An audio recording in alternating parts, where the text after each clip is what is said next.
തലമറയ്ക്കാൻ നിനക്കു മടിയാ. തലമറയ്ക്കുന്നതും മറയ്ക്കാത്തതും എന്റെ അവകാശമാണെന്ന് പറയുന്നവരുണ്ടല്ലോ. എങ്കിൽ ഫാത്തിമ ബീബി റളിയല്ലാഹു തആല അൻഹ അലിയാർ തങ്ങളോട് പറഞ്ഞതെന്തെന്നറിയുവോ? അലിയേ, ഞാൻ മരിച്ചാ എന്നെ രാത്രിയിലെ കബറടക്കാവൂ, എന്നെ പകല് കബറടക്കരുത്, എന്നെ പകല് കബറടക്കരുത്.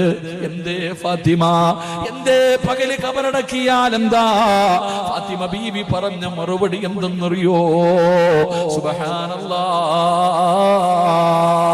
എന്റെ ജനാസ പൊതിയുന്നത്, എന്റെ ജനാസ ചുമക്കുന്നത്, എന്റെ ജനാസ ഖബറിൽ ഇറക്കി വെക്കുന്നത് അന്യ പുരുഷന്മാരാണ് അലിയേ.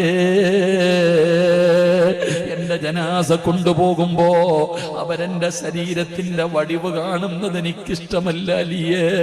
അവരെന്റെ ശരീരം കാണുന്നത് എനിക്കിഷ്ടമല്ല. അതുകൊണ്ട് എന്നെ രാത്രിയിലെ ഖബറടക്കാവൂ.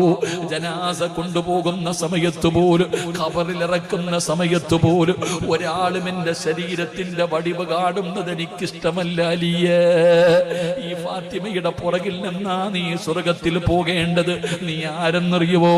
വളാഞ്ചേരിയിലെ കടയിൽ പോയിട്ട് ഫർദ ഇട്ട് നോക്കിയിട്ട് വാങ്ങുന്നവളാ. നീ ഫർദ ഇട്ട് നോക്കിയിട്ടാണ് വാങ്ങുന്നത്. ആ ഫർദ മേടിച്ചു കൊണ്ടുവന്ന് വീട്ടിൽ കൊണ്ടുവന്നിട്ട് രണ്ടാമത് സ്റ്റിച്ച് ചെയ്യുന്നില്ലേ പെങ്ങളെ?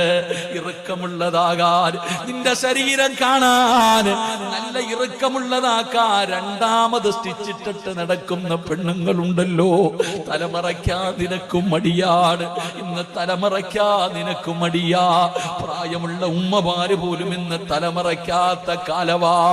അത് സ്വാതന്ത്ര്യമാണെന്ന് പറയുന്ന പെങ്ങള്, അത് കണ്ടിട്ട് തിരുത്തി കൊടുക്കാത്ത ഭർത്താക്കന്മാരുണ്ടല്ലോ. ഇന്ന് ഫർദയിട്ട പെണ്ണ് ഇന്ന് തലയിൽ തുണിയിടുന്നത് ഒരു ഫാഷനായടോ. ഇന്ന് പെണ്ണ് തലയിലല്ല ഷാളിടുന്നത്. ഇന്ന് കാണിക്കുന്ന പേക്കൂത്തുകൾ വല്ലാത്ത സങ്കടം തോന്നുന്ന കാലവാ.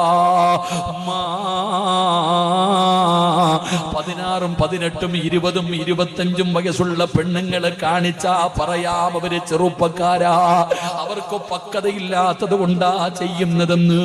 ഈ 40 കഴിഞ്ഞ നിനക്കിനിയെന്ന് പക്വത വരാനാ ഉമ്മ? ഇനി ഏത് കാലത്താ നീ നന്നാകുന്നത്? 40 കഴിഞ്ഞ ഏത് മനുഷ്യനും നന്നാകുമല്ലോ. പക്ഷേ ഇന്നത്തെ ഉമ്മമാർക്കത് മാറ്റമില്ലല്ലോ.